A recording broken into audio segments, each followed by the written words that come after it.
Okay, alkenes का second lecture, stereo isomerism in alkenes. Alkenes double bond होता है, everybody knows. Wait, let me take pen. Okay, stereo isomerism को spatial isomerism भी कहते हैं। Spatial isomerism basically it is of three types. एक होता है conformations which is found in alkanes, जो मैंने कल बोला था मैं क्लास में कराऊंगी, बिकॉज ये सामने एक्टिविटी करनी पड़ेगी आपके। तो कन्फर्मेशनल था।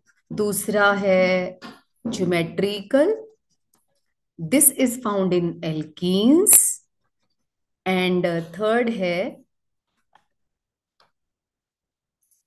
Optical isomerism. Optical isomerism we will study in class 12th. Conformational in the class. This is found in alkenes. And geometrical isomerism is found in alkenes. तो आज हम alkenes में यही पढ़ेंगे। They show geometrical isomerism, cis and trans isomerism. Right? अब question आता है कि एल्केन्स ही क्यों शो करते हैं, एल्केन क्यों नहीं शो करते? क्योंकि ज्योमेट्रिकल आइसोमेरिज्म की एक कंडीशन होती है। क्या कंडीशन होती है? दो पेन होने चाहिए। एनीवेज, ये पेन है, एक और पेन ले लो, इमेजिन करो इसको रबर बैंड से जोड़ दो, यहां से ऊपर से भी नीचे से भी, ठीक है। अब इस मैम हाथ को उसकी ऐसे रखो, ये रेस्ट्रिक्टेड रोटेशन होती है इसलिए। यस यस, कल बताया था मैंने, राइट। अब यहाँ पे रबर बैंड लगाया तुमने, अब इसको ना रोटेट करो ऐसे। अगर आप पूरा रोटेट करोगे ना तो ये बॉन्ड टूट जाएगा। तो पाई बॉन्ड में रेस्ट्रिक्टेड रोटेशन होती है, फुल रोटेशन नहीं होती, रेस्ट्रिक्टेड रोटेशन होती है, जिसकी वजह से सिस और ट्रांस आइसोमर्स का जन्म होता है। So what is the cause of geometrical isomerism? Cause का मतलब वजह होता है। इसकी वजह है due to restricted rotation around carbon carbon double bond. For example, see the structure. The example is given. Wait. Okay. Restricted or rotation around carbon carbon double bond. Let me clear all this. Okay. So around carbon carbon double bond. C x Y double bond, C x Y. X Y कौन है? कुछ भी हो सकता है, H हो सकता है, क्लोरीन हो सकता है, मिथाइल हो सकता है, इथाइल हो सकता है। देखो सिस में क्या होता है, सिमिलर ग्रुप्स सेम साइड पे होते हैं, ठीक है। C H three they are on the same side, we call it cis. अगर C H three opposite sides पे हो सिमिलर ग्रुप्स, उसे हम ट्रांस कहते हैं। दोबारा से देखो, स्टीरियो आइसोमेरिज्म का एक पार्ट है geometrical isomerism, that is found in alkenes. उसका रीजन क्या है? Restricted rotation around carbon carbon double bond. Example हमने लिया, डबल बॉन्ड वाले कार्बन के ऊपर एक्स वाई लगा है, इस पर भी एक्स वाई लगा है, तो ये ज्योमेट्रिकल आइसोमेरिज्म शो करेंगे। C double bond C H three are present on the same side, we call it cis. If similar groups are present on the opposite ends, we call them trans.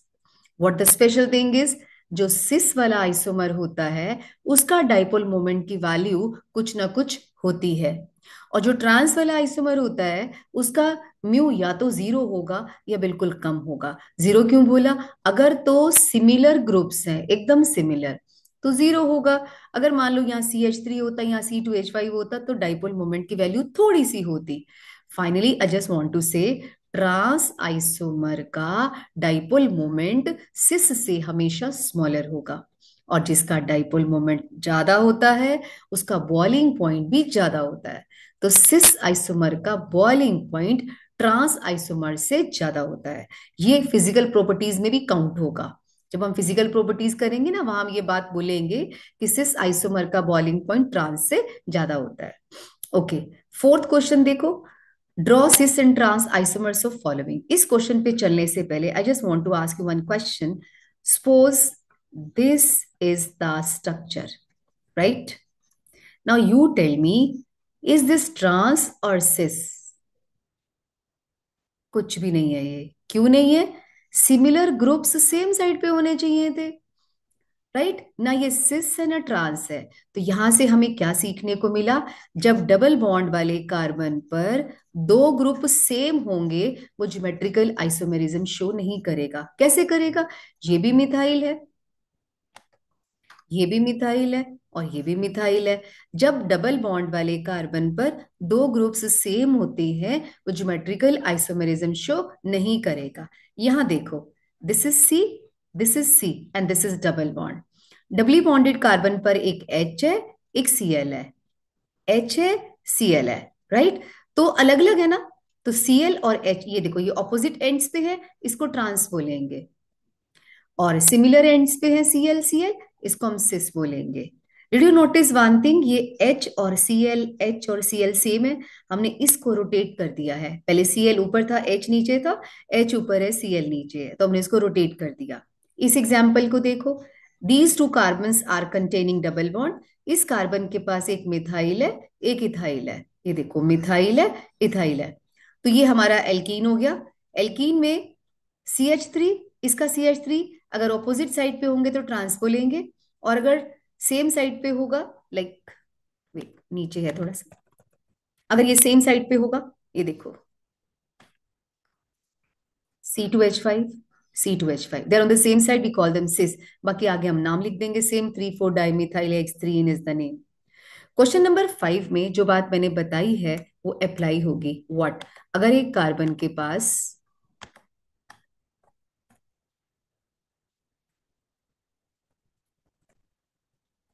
This was the question, fifth question.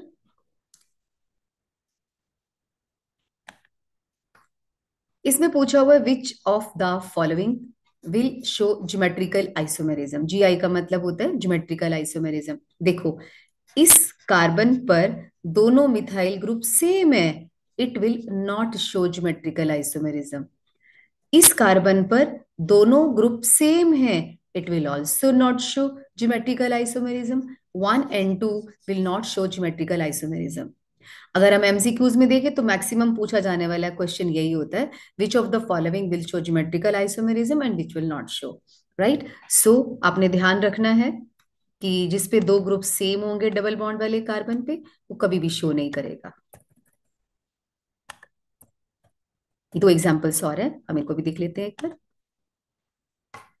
सी, इस carbon के ऊपर दोनों groups different है, ये भी different है। Now H H are present on the same side, we call it सिस।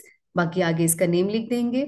और H H are present on the opposite ends, we call them trans. इसका भी सिस ट्रांस पॉसिबल है। देखो मिथाइल मिथाइल सेम साइड पे है, सिस बोलेंगे। इसमें methyl methyl opposite ends पे है, इन्हें हम ट्रांस बोलेंगे, राइट। तो cis trans isomerism is very important. एक और भी होती है, सिलेबस में नहीं है पर बता देती हूँ। देखो, अगर दो डबल बॉन्ड वाले कार्बन पर ग्रुप्स अलग अलग हो तो, लाइक यहाँ पर HO, यहाँ पे Cl हो, यहाँ पे मिथाइल और यहाँ पे Br हो। अब हम किसको सिस मानेंगे, किसको ट्रांस मानेंगे, इंपॉर्टेंट क्वेश्चन है यहाँ पे। कैसे, इधर H और Cl है, इधर H और Cl है ही नहीं। तो अब देखो, इसमें दो ग्रुप सेम थे ना, हमने सिस और ट्रांस बोला, अब सारे ग्रुप अलग हैं। अब क्या करेंगे, अब हम एक क्राइटेरिया लगाएंगे। पहले इस कार्बन को देखो, इस कार्बन के ऊपर दो ग्रुप्स लगे हुए हैं, दोनों में से किसका एटॉमिक वेट ज्यादा होता है, क्लोरीन का। तो हम कहेंगे ये हायर प्रायोरिटी वाला है, इसको सर्कल कर दिया हमने। इन दोनों में से किसका मोलर मास ज्यादा होता है, ब्रोमीन का, तो इसको रेफरेंस ले लो, ठीक है। तो ऐसे केस में when all the four groups are different, तो हम क्या कहते हैं, हायर प्रायोरिटी वाला ले लेते हैं। एंड ये कौन डिसाइड करता है, एटॉमिक वेट डिसाइड करता है। जिसका एटॉमिक वेट ज्यादा होगा, अगर वो सेम साइड पे है, हो तो सिस है, इसका नाम होना सिस चाहिए, लेकिन है नहीं, इसको हम जेड कहते हैं। इसके लिए हम दो बातें और इस्तेमाल करते हैं, जेड एंड ई का इस्तेमाल करते हैं। जेड सिस के लिए यूज होता है, ई ट्रांस के लिए यूज होता है। यहाँ पे हायर प्रायोरिटी वाले सिमिलर साइट्स पर है तो इनको हम जेड बोलेंगे। जेड की फुल फॉर्म होती है जुसामन। जुसामन का मीनिंग होता है टुगेदर, राइट। और ई की फुल फॉर्म होती है entgegen, and entgegen का मीनिंग होता है opposite, right. So when higher priority वाले एटम्स या groups are present on the same side we call it Z. Cis की जगह जेड बोलेंगे। और अगर हम इसको घुमा दें, मैंने पहले ही बोला था एक को रोटेट करना होता है, इसको वहीं रहने दो। CH3 and Br present at the same position, we have to change the position of ये दोनों, तो ये बन जाएगा हमारा E, that is Z isomer and this is E isomer, right? चलो अब हम चलते हैं एल्कीन्स की प्रेपरेशंस पर।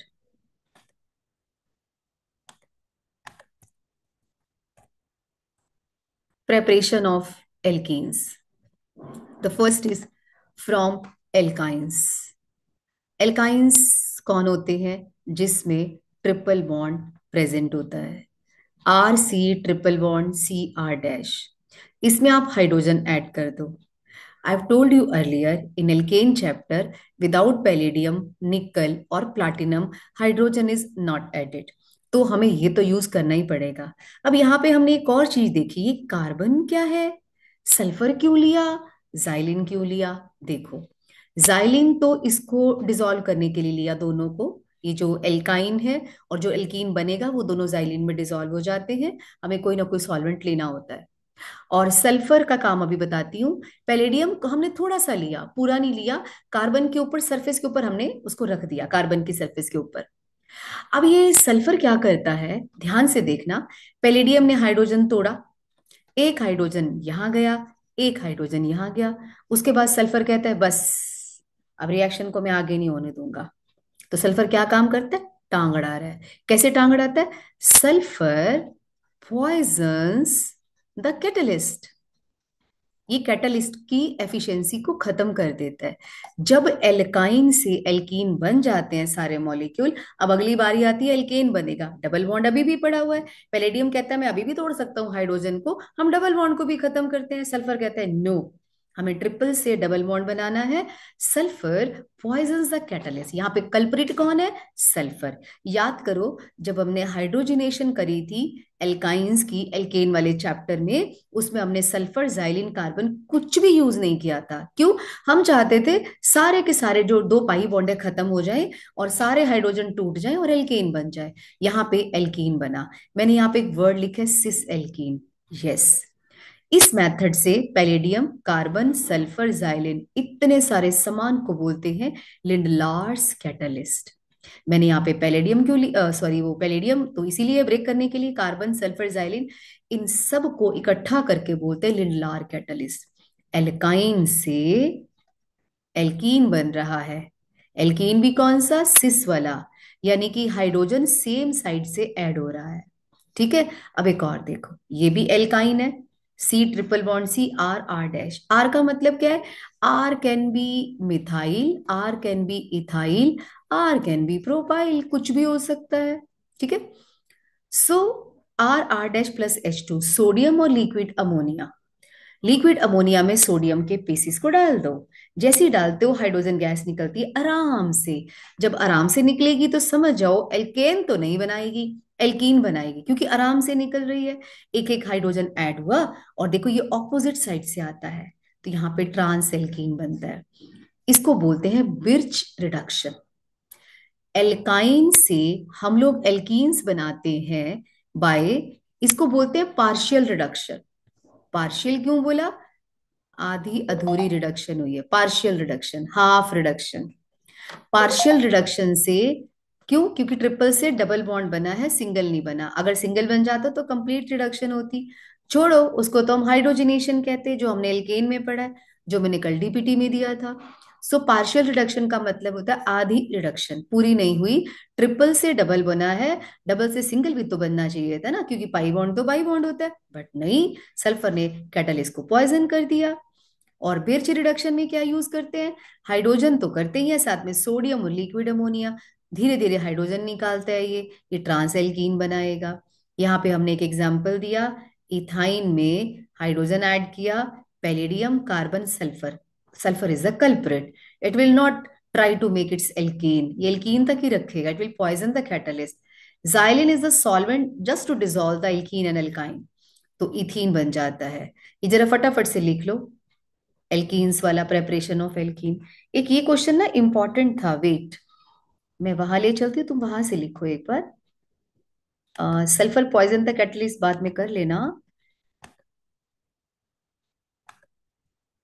दृष्टि, ललित, लविशा, यहां से लिखना शुरू करो। ये बहुत इंपॉर्टेंट है ज्योमेट्रिकल, क्योंकि एल्कीन का जो फेवरेट क्वेश्चन है ना, वो यही है पहला। यहां से लिखो। स्टीरियो आइसोमेरिज्म इन एल्कीन, जल्दी स्टार्ट करो। यहां तक मुझे बता देना, मैं नीचे कर दूंगी, ठीक है।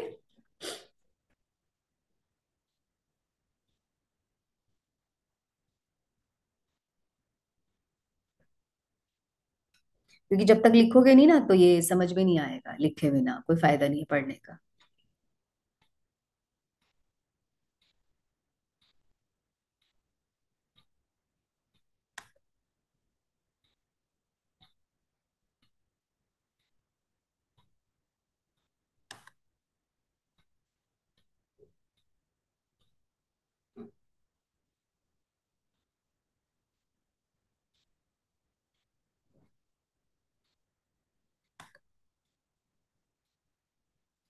ये शेयरिंग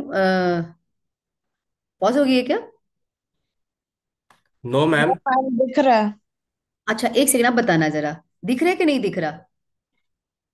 मैम दिख रहा है। दिख अच्छा। रहा है मैम। अच्छा, यहाँ पे लिखा हुआ है you screen sharing is paused. Okay.